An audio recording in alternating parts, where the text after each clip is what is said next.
जी बिस्मिल्लाहिर्रहमानिर्रहीम। आज की हमारी एक्सरसाइज 2.1 का हमने क्वेश्चन नंबर 3 स्टार्ट करना है। तो इसके अंदर भी हम देखेंगे कि कुछ क्वेश्चंस हैं, उसके अंदर हमने क्वेश्चन को साइंटिफिक नोटेशन में चेंज करना है, और कुछ क्वेश्चंस में हमने जो हमारे पास वैल्यू दी हुई होगी उसको हमने साइंटिफिक नोटेशन में चेंज करना है। तो हमने साइंटिफिक नोटेशन का कॉन्सेप्ट और स्टैंडर्ड नोटेशन का कॉन्सेप्ट पहले दो क्वेश्चंस में कर लिया है। तो आज हम इसकी प्रैक्टिस मज़ीद करने जा रहे हैं। जैसे कि हमारा क्वेश्चन नंबर 3 का पहला पार्ट है, ये हमारे पास एक वैल्यू दी हुई है जिसके अंदर दो 10 की पावर्स हैं और दो हमारे पास सिंपल नंबर्स हैं, डेसिमल में है। तो हमने क्या करना है, जो 10 की पावर्स हैं उनको आपस में सॉल्व कर लेना है, और जो दूसरे नंबर्स हैं उन दोनों को आपस में सॉल्व कर लेना, और जो हमारा फाइनल आंसर होगा वो हमने साइंटिफिक नोटेशन में देना है। तो हम इसको सॉल्व करने जा रहे हैं। तो मैंने क्या किया, जो डेसिमल नंबर्स हैं उन दोनों को कंबाइन करके लिख लिया, मल्टीप्लाई है दरमियान में तो मल्टीप्लाई लिख दिया, और जो 10 की पावर्स हैं उनको आपस में सॉल्व कर लिया। तो वो -3 पहले पावर है और दूसरी +4 है, तो इन दोनों को कंबाइन करके लिख लिया। और ये कॉन्सेप्ट भी आपको पता है कि अगर हमारे पास बेस सेम हो, बेस सेम का क्या मतलब है कि अगर कोई ऐसा नंबर हो जो दो सेम नंबर्स की कोई ना कोई डिफरेंट पावर्स हो। यहाँ पे 10 जो है वो बेस है और ये -3 इसकी एक्सपोनेंट है, या इसको हम पावर भी बोलते हैं। तो ये जो पावर्स हैं इनको आपस में ऐड अप हम करके लिख सकते हैं। तो ये -3 और +4 इनको हमने सॉल्व किया तो ये +1 आ गया, और इन दोनों को आप कैलकुलेटर से मल्टीप्लाई कर लें तो वो ये आंसर आता है। ठीक हो गया। अब ये 10 है, 10 को इनसे मल्टीप्लाई कर लें तो ये जो हमारा आंसर आ गया ये हमारा स्टैंडर्ड फॉर्म में आंसर आ गया है। आप इसको मल्टीप्लाई करके चेक कर लीजिएगा, वेरीफाई कर लीजिएगा कि यही आंसर आ रहा है या नहीं आ रहा। तो ये हमारा स्टैंडर्ड फॉर्म में आंसर आ रहा है। स्टैंडर्ड फॉर्म का भी हमने बता दिया कि जिसके अंदर 10 की पावर ना हो उसको हम स्टैंडर्ड फॉर्म बोलते हैं। लेकिन हमने हमारा जो आंसर है, हमारी जो रिक्वायरमेंट है, वो साइंटिफिक नोटेशन में हमने आंसर को लेकर आना है। तो हम क्या करेंगे, साइंटिफिक नोटेशन में लाने का क्या मतलब है कि हमने उसका जो पॉइंट है उसको अपनी एग्जैक्ट लोकेशन पर लेकर आना है। ठीक है, यानी रेफरेंस पोजीशन पर लेकर आना है। और रेफरेंस पोजीशन का मतलब मैंने पहले बताया था कि हमने लेफ़्ट साइड से, इधर वाली साइड से देख लेना, पहला नॉन ज़ीरो नंबर जो है उसके बाद पॉइंट को शिफ्ट करना है। यानी 1 पॉइंट हमारा यहाँ पे आना चाहिए 1 के बाद। तो ये 1 यहाँ से ये पॉइंट उठेगा और यहाँ पे इसको हमने लेकर आना है। तो ये देखें 1.4, और बाकी ये सारी वैल्यू वैसे ही लिख ली, और यहाँ से ये पॉइंट हमने उठाया और यहाँ पे शिफ्ट किया। तो ये जो मैंने लाइन लगाई है इसके दरमियान जितने भी नंबर्स हैं उतनी हमने 10 की पावर बना देनी है। तो यहाँ पे देखें 1 2 3 4, तो ये 4 हमारे पास डिजिट्स आ रहे हैं। तो इसका मतलब हमने 1.4 और ये सारी वैल्यू मल्टीप्लाई 10 की पावर 4 बना देनी है। और 10 की पावर 4 क्यों बनानी है, क्योंकि ये जो एरो है वो राइट से लेफ़्ट की तरफ जा रहा है। ये हमने पिछले क्वेश्चन में बड़ा डिटेल में डिस्कस किया हुआ है। तो अगर किसी को यहाँ से ये कॉन्सेप्ट का नहीं पता तो वो मेरी लास्ट वीडियो देख सकता है। उसके अंदर हमने ये डिस्कस किया था कि पावर जो है वो प्लस में कब आती है और माइनस में कब आती है। तो यहाँ पर ये 10 की पावर 4 आंसर आ गया, और ये हमारा साइंटिफिक नोटेशन में पहला क्वेश्चन सॉल्व हो गया है। जी, तो हमारा नेक्स्ट पार्ट है जिसके अंदर हमने इस वैल्यू को स्टैंडर्ड नोटेशन में लेकर आना है, यानी हमने इसकी 10 की पावर को ख़त्म करना है। तो ये बड़ा आसान काम है। हमने क्या किया, सबसे पहले इन 10 की पावर्स को आपस में सॉल्व किया। ये भी 10 की पावर है और ये भी 10 की पावर है। यहाँ पे अगर दोनों पावर्स डिवाइड हो रही हैं तो जब पावर्स को हम ऊपर शिफ्ट करते हैं तो वो अगर माइनस है तो ऊपर जाके प्लस हो जाती है, अगर यहाँ पे प्लस होता तो ऊपर जाके माइनस हो जाना था। तो ये वाली वैल्यू वैसे ही आई, और ये -3 जब ऊपर गया तो ये 5 के साथ पावर्स जो हैं वो पावर्स में आपस में ऐड अप हो गई हैं। तो ये 5 + 3 बन गया, तो ये 8 आ गया। इसको वैसे ही लिख लिया। अब ये देखें, ये हमारा जो है ना साइंटिफिक नोटेशन में है, यानी क्योंकि 10 की पावर है तो हमने इस 10 की पावर को ख़त्म करना है। तो उसके लिए हमने क्या करना होता है, 10 की पावर ये पॉजिटिव है तो पॉइंट के बाद वाले नंबर्स को देख लेना है, और पॉइंट के बाद वाले नंबर्स हमारे पास कितने हैं, ये 3 है। तो हमने टोटल 8 नंबर्स बनाने हैं जिसमें से 3 मौजूद हैं, तो बाकी कितने रह गए, 5। तो 5 हमने उसके साथ ज़ीरोज़ लगा देनी है। तो ये आप देखें 1 2 3 4 5, तो ये 5 ज़ीरोज़ लगा दी। क्योंकि इस वाली वैल्यूज़ की यहाँ पे ज़ीरोज़ की कोई वैल्यू नहीं है तो हम इसको ख़त्म कर देंगे। तो ये हमारा आंसर आ गया स्टैंडर्ड नोटेशन में। तो ये सेकंड पार्ट भी कंप्लीट हो गया। इसी तरह थर्ड पार्ट है। थर्ड पार्ट के अंदर हमने ये वैल्यू है और इसको हमने साइंटिफिक नोटेशन में लेकर आना है इसका आंसर। तो उसके लिए भी क्या करना पड़ेगा, पहले वही वाली बात कि अगर 10 की पावर्स ऊपर नीचे सेम है तो हमने उसको नीचे वाली पावर को ऊपर लेकर गए ताकि ये हमारा डिनोमिनेटर है जो ख़त्म हो जाए। तो ये 10 की पावर +3 थी, ऊपर जाके -3 होगी। अब इसके देखें फ्रैक्शन ख़त्म हो गई है, तो ये -3 और -3 -6 हो गया। ये दो नंबर से आपस में मल्टीप्लाई हो रहे हैं, इन दोनों को आप कैलकुलेटर से मल्टीप्लाई कर लें तो ये आंसर आ जाता है। उसके बाद ये देखें, ये यहाँ पे 10 की पावर -6 है, लेकिन ये वाला जो है हमारा एग्जैक्ट अपनी यहाँ पे पॉइंट जो है वो अपनी एग्जैक्ट पोजीशन पे नहीं है। तो आप पॉइंट यहाँ से उठाएंगे और इसकी एग्जैक्ट लोकेशन जो जिसको हम रेफरेंस पोजीशन भी बोलते हैं, तो पॉइंट अपनी रेफरेंस पोजीशन पे गया तो यहाँ पे भी कितने नंबर्स आ रहे हैं दरमियान में, 4 आ रहे हैं, तो 10 की पावर 4 बना दिया। ये 10 की पावर 6, ये तो सारे का सारा वैसे ही आएगा ना, सेम टू सेम। ये हमारा अगेन 10 की पावर 4 हमने इसकी साइंटिफिक नोटेशन की और ये 10 की पावर 4 आ गया। तो ये बाकी सारा वैसे का वैसे ही आ गया। अब फिर ये दो 10 की पावर्स इकट्ठी हो गई हैं, ये भी 10 की पावर है, ये भी 10 की पावर है। तो हम इन दोनों 10 की पावर्स को भी आपस में सॉल्व कर लेंगे। ये +का 4 है और ये -का 6 है, तो मैंने इसको कंबाइन करके लिख लिया 4 - 6। तो 4 - 6 जो है वो -2 होता है, ठीक है। और ये वाले नंबर्स वैसे के वैसे ही आ गए। तो ये देखें, ये हमारे पास जो फाइनल आंसर है इसके अंदर, ये जो नंबर है ये यहाँ पे जो पॉइंट है वो अपनी रेफरेंस पोजीशन पे है जहाँ पे होना चाहिए, और कोई ना कोई 10 की पावर आ रही है, इसका मतलब ये हमारा साइंटिफिक नोटेशन में आंसर आ गया है। इसी तरह इसका चौथा पार्ट है। चौथे पार्ट में देखें, ये हमारे पास वैल्यू दी हुई है और हमने इसको स्टैंडर्ड नोटेशन में कन्वर्ट करना है। तो बड़ा आसान काम है। हमने क्या किया, पॉइंट के बाद 10 की पावर पॉजिटिव है तो पॉइंट के बाद वाले राइट साइड वाले हमने नंबर्स गिन लेने कितने, तो ये गिन लें 1 2 3 4 5 6 7। तो ये 7 हमारे पास ऑलरेडी नंबर्स मौजूद हैं, हमने टोटल 10 नंबर्स बनाने। तो इसका क्या मतलब, 7 मौजूद हैं, 10 बनाने, तो बाकी 3 रह गए।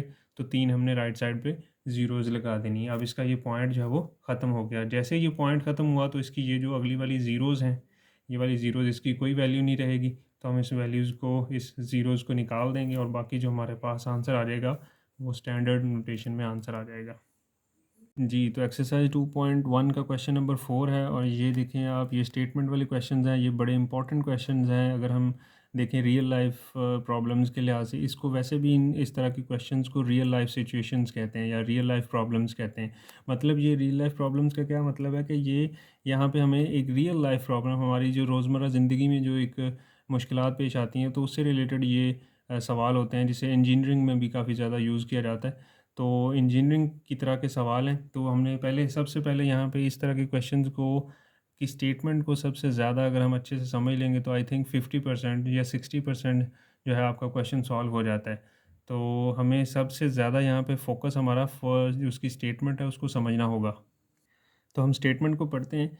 If it takes 5 seconds to recite कलमा पाक वंस, यानी कोई स्टूडेंट है वो 5 सेकंड में एक दफ़ा कलमा शरीफ जो है, ला इलाहा इल्लल्लाह मुहम्मदुर रसूलुल्लाह, ये जो है वो 5 सेकंड में एक दफ़ा इसको कंप्लीट पढ़ लेता है।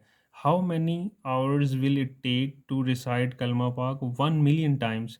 तो अगर उस बच्चे ने या अगर उस स्टूडेंट ने उस कलमा पाक को 1 मिलियन दफ़ा, ठीक है, 1 मिलियन टाइम्स इसको पढ़ना हो तो उसके लिए उसको कितना टाइम दरकार होगा, ये हमने इसके अंदर फाइंड आउट करना है। और जो जो टाइम आएगा फिर उसको हमने कन्वर्ट आवर्स इनटू डेज़। तो जो हमारा आंसर आएगा पहले हम उसको आवर्स में कंप्लीट करेंगे, कन्वर्ट करेंगे, उसके बाद उसका जो आंसर है उसको फिर डेज़ यानी दिनों में भी कन्वर्ट कर लेंगे। And right your answer in standard form, और जो आंसर है उसको स्टैंडर्ड फॉर्म में लिखना है।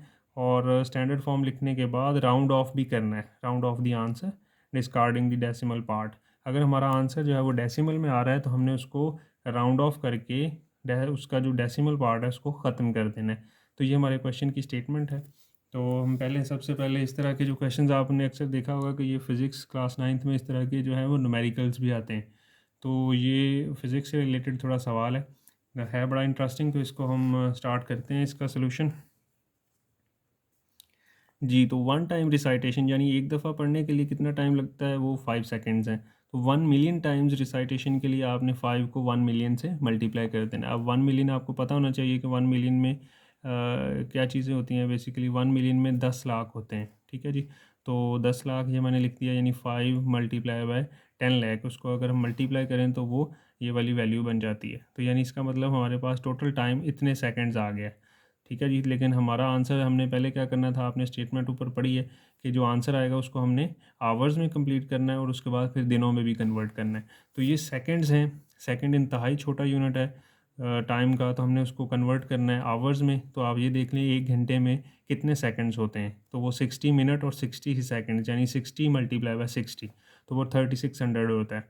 तो आप टाइम को जब आपने सेकंड से आवर्स में कंप्लीट करना है, चाहे वो इधर ये क्वेश्चन है या कहीं पे भी क्वेश्चन है, तो आपने सेकंड्स को जब आवर्स में कंप्लीट करना है तो 3600 से डिवाइड कर देना है। तो आप इन दोनों को डिवाइड कर लें कैलकुलेटर से, तो हमारे पास इसका आंसर आ जाता है 1388.89 आवर्स। ठीक है, अब हमारा आवर्स में आंसर आ गया। अब हम इन आवर्स को मज़ीद दिनों में कन्वर्ट करना है। तो एक दिन में कितने घंटे होते हैं? वो 24 घंटे होते हैं। तो आपने जब टाइम को दिनों में कन्वर्ट करना है तो जो आवर्स हैं उस वैल्यू को हमने 24 से डिवाइड कर देना है, क्योंकि एक दिन में 24 आवर्स होते हैं। तो 24 आवर्स से डिवाइड करके हमारे पास जो आंसर आया वो 57.8, यानी ये हमारे पास जो इसका यूनिट है वो डेज़ में आ गया। तो हमने क्वेश्चन की स्टेटमेंट में कहा था कि अगर हमारा आंसर पॉइंट में आ रहा है, डेसिमल में आ रहा है, तो हमने उसको राउंड ऑफ भी करना है। तो राउंड ऑफ करने का क्या मेथड होता है कि अगर तो पॉइंट के बाद जो नंबर आ रहा है वो 5 से बड़ा है, तो हमने अगले वाले नंबर में एक ऐड कर देना होता है। अगर यहाँ से 5 से कोई छोटा नंबर होता तो ये 57 का 57 ही रहना था। तो अब क्योंकि यहाँ पे 5 से बड़ा है नंबर 8 आ रहा है, तो हम जो है डेसिमल पार्ट ख़त्म करने के लिए 57 को एक बढ़ा के लिख देंगे 58 डेज़। इसका क्या मतलब कि हमारे पास 1 मिलियन टाइम्स अगर कलमा शरीफ पढ़ना है तो उसके लिए हमारे पास 58 डेज़ लगेंगे, तो उसको कंप्लीट होने में। तो ये क्वेश्चन जी, तो नेक्स्ट हमारा क्वेश्चन नंबर 5 है। ये भी रियल लाइफ प्रॉब्लम है, इसको हम रीड आउट कर लेते हैं। इसमें लिखा हुआ है कि डिस्टेंस बिटवीन अर्थ एंड सन, ज़मीन और सूरज के दरमियान ये एक वैल्यू दी हुई है, इतने माइल्स का डिस्टेंस है दोनों के दरमियान, ज़मीन और सूरज के दरमियान इतने मील का फासला है। If speed of light is approximately, तकरीबन अगर हम मान लें कि स्पीड ऑफ लाइट यानी सूरज से जो आने वाली रोशनी है वो तकरीबन इतने ये जो एक वैल्यू लिखी हुई 1.8600 क्रॉस 10⁵ माइल्स पर सेकंड, एक सेकंड के अंदर इतने मील जो है वो लाइट फासला तय कर लेती है। तो how long does it take for light to reach the earth, तो इस लाइट को ज़मीन तक पहुंचने के लिए कितना टाइम दरकार होगा। तो हमने ये एक तो टाइम कैलकुलेट करना है, और दूसरा जो टाइम हमारा आंसर आएगा कन्वर्ट आंसर इनटू मिनट्स। तो वो जो टाइम का छोटा यूनिट सेकंड्स होता है, इसका मतलब हमारा जो आंसर आएगा वो सेकंड्स में आएगा। तो हमने उसको कन्वर्ट कर लेना है मिनट्स के अंदर, और वो स्टैंडर्ड फॉर्म में आंसर आना चाहिए। तो उम्मीद है आपको स्टेटमेंट समझ आ गई होगी। हम इसको सॉल्व करने की कोशिश करते हैं। तो इसका सोल्यूशन स्टार्ट करते हैं। डिस्टेंस हमारे पास दिया हुआ ऊपर गिवन है, वो हमने डिस्टेंस लिख लिया, इतने माइल्स का है। उसके बाद स्पीड है, स्पीड आपको पता है, ये स्पीड दी हुई है, ये इसका यूनिट होता है माइल्स पर सेकंड, जो आपने ऊपर स्टेटमेंट में पढ़ा भी है। तो इसका यूनिट है माइल्स पर सेकंड। टाइम हमने कैलकुलेट करना है।